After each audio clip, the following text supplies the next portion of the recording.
امروز در قصر ملت اساسگزاری سلحو وحدتی ملی-Пешвои ملت президенти Ҷумҳурии Тоҷикистон муҳтарам Эмомалӣ Раҳмон ба истиқболи ҷашни 30 солагии истиқлоли давлатии Ҷумҳурии Тоҷикистон ба намояндагони касбу кори гуногун ки дар фаъолияти корӣ натиҷаҳои назаррас доранд мукофот ва унвону ҷоизаҳои давлатӣ супориданд. Қабл аз оғози маросими супоридани мукофотҳои давлатӣ, Президенти Ҷумҳурии Тоҷикистон муҳтарам Эмомалӣ Раҳмон ҳозиринро ба муносибати ҷашни миллӣ 30 солагии истиқлолияти давлатӣ таҳният гуфта, таъкид намуданд ки дар арафаи ҷашни истиқлоли давлатии Ҷумҳурии Тоҷикистон бо мукофотҳои давлатӣ қадрдонӣ намудани заҳмати намояндагони касбу кори гуногун ва шахсони содиқу обрӯманди ҷомеа рамзи сипосгузорӣ ба хизматҳои шоёни онҳо дар ҷодаи пешрафти соҳаҳои мухталифи иқтисоди миллӣ ва бахшҳои иҷтимоӣ мебошад. استقلال آزادی بزرگترین نعمت و با ارزشترین دستاورد ملت توجیک بعد 1000 سالی بی‌دولتی به حساب می رود. محض با شرافت استقلال در خریطه سیاسی دنیا تاجیکستان همچون دولت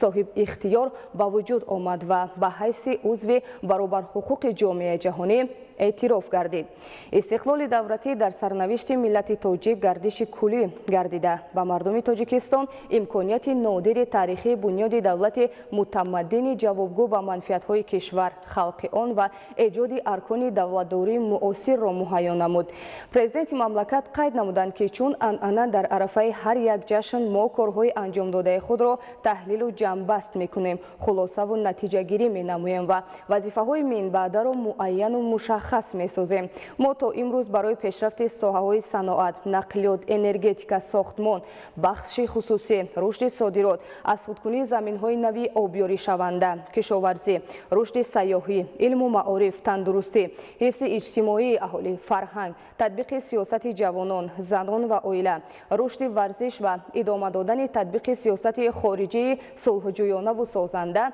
کارهای زیادی را به انجام رسانیدیم. پرزیدنت جمهوری تاجیکستان محترم امامعلی رحمان ذکر نمودند که در عملی گردیدن کارهای ذکر شده حصه هر یک شما در این تالار نشستگان ارزنده می باشد. رهبریت دولت و حکومت مملکت زحمت صافدلانه، خدمت صادقانه و فعالیت سازنده هر شخص را به طور شایسته قدردانی می‌کند. همین طور در فضای تنتنوی برای دستاوردهای بلند 3 سالی و صاحبکاری، فعالیت ثمرناک در خدمت دولتی، رشد علم و فرهنگ، تندرستی، خدمترسانی و دیگر بخش‌های خواجگی خلق مملکت بیشتر از 120 نفر کارمندان ساحه علم و فرهنگ، تندرستی، استحصال مال و خدمترسانی‌ها، مقامات محلی حاکمیت دولتی و دیگر خدمتچیان دولتی از جانب پرزیدنت جمهوری تاجیکستان محترم امامعلی رحمان با مکافات‌های دولتی جمهوری تاجیکستان، عنوان فخری کارمند شایسته تاجیکستان، عنوان فخری نویسنده خلقی تاجیکستان، عنوان فخری هنرپیشه خلقی تاجیکستان، عنوان فخری حافظ خلقی تاجیکستان، عنوان فخری هنرپیشه شایسته تاجیکستان، اردن دوستی، اردن شرف درجه 1، اردن شرف درجه 2، مدال خدمت شایسته، مدال جشن 30 سالگی استقلالیت دولتی جمهوری تاجیکستان، افتخارنامه جمهوری تاجیکستان، جایزه به نام اسماعیل سامانی در سال 2021 و جایزه دولتی جمهوری تاجیکستان برای عالمان و آموزگاران فن‌های طبیعت شناسی، دقیق و ریاضی در سال 2021 قدردانی شدند.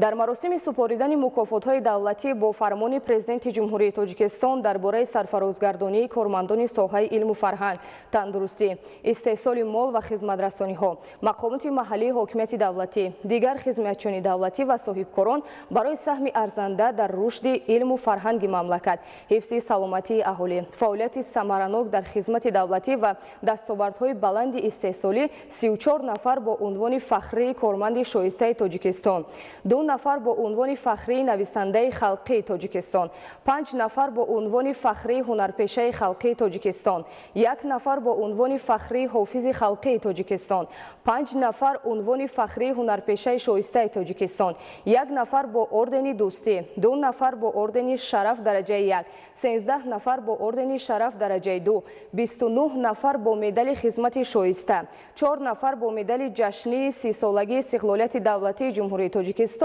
و 2 نفر با افتخارنامه جمهوری تاجیکستان سرفراز گردیدند.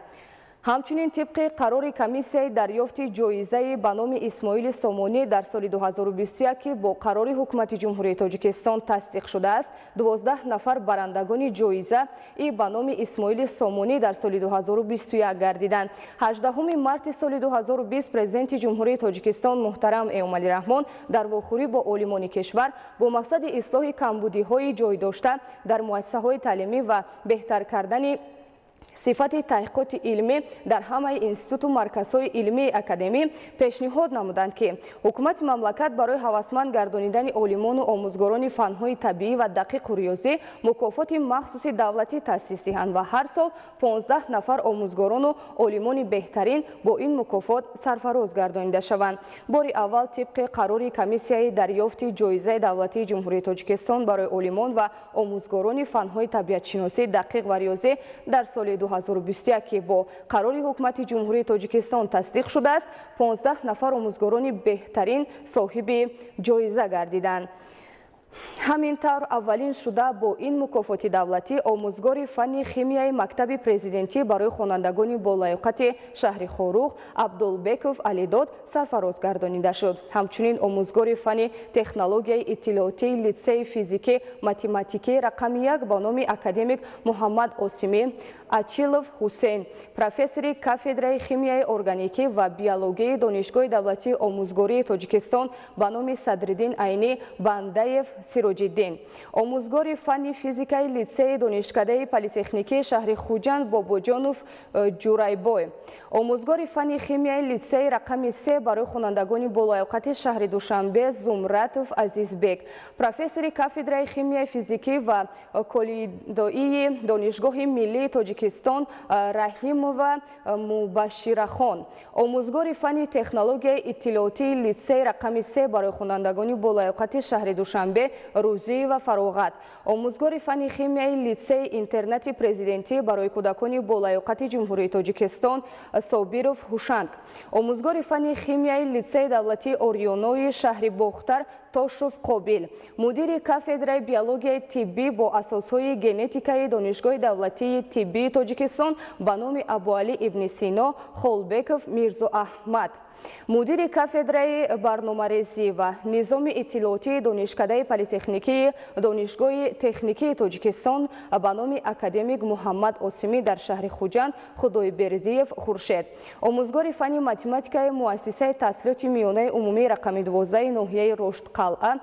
Ҷон Мирзоев Эраҷ, мудири кафедраи низом ва шабакаҳои энергетикии донишкадаи энергетикии Тоҷикистон Шарипов Нурмуҳаммад, омӯзгори фанни математикаи литсеи фанҳои табиию риёзии донишгоҳи миллии Тоҷикистон Шарифов Асадулло, муовини директор оид ба инноватсия ва технологияҳои нави таълимотии донишкадаи технология ва менеҷменти инноватсионӣ дар шаҳри Кӯлоб Шоев Алмосшо, барандагони ҷоизаи давлатии Ҷумҳурии Тоҷикистон барои олимон ва омӯзгорони фанҳои табиатшиносӣ дақиқ ва риёзӣ дар соли 2021 гардиданд. Дар анҷоми маросими мукофотсупории сарвари давлат муҳтарам Эмомалӣ Раҳмон бори дигар ҳамаи нафароне ки барои фаъолияти пурсамар дар роҳи рушду пешрафти ҷомеа аз ҷониби роҳбарияти давлату ҳукумати мамлакат бо мукофотҳои олӣ қадрдонӣ гардиданд, самимона табрик гуфта бо итминон иброз доштанд ки фарзандони содиқи ватан минбаъд низ имконияту қобилияти зеҳнӣ, донишу таҷриба,